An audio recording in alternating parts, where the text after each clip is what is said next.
mga ka-project. So, day 5 tayo dito sa Eastwood sa Parkview Tower 2 sa Pasig.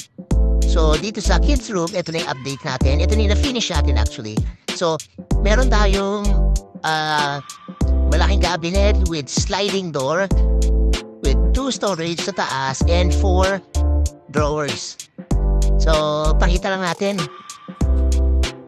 Yeah, yung sliding natin, lahat yan, soft close. Soft close yan. Okay, close mo. Yun. Makita nyo, pantay na pantay siya, mga idol. At sa kabila.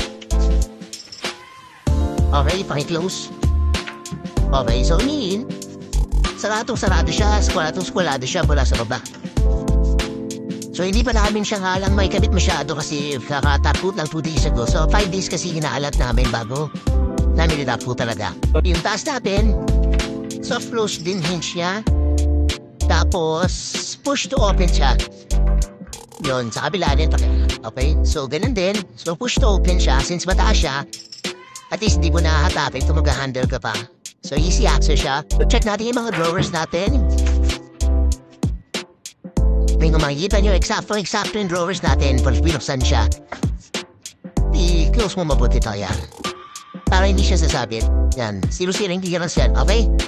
Close.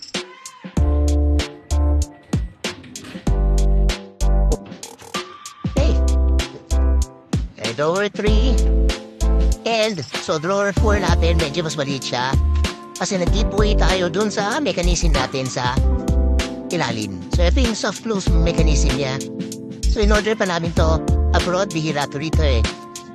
Siguro China to, pero maganda klase siya. So, yan po yung na-finish tayo for today.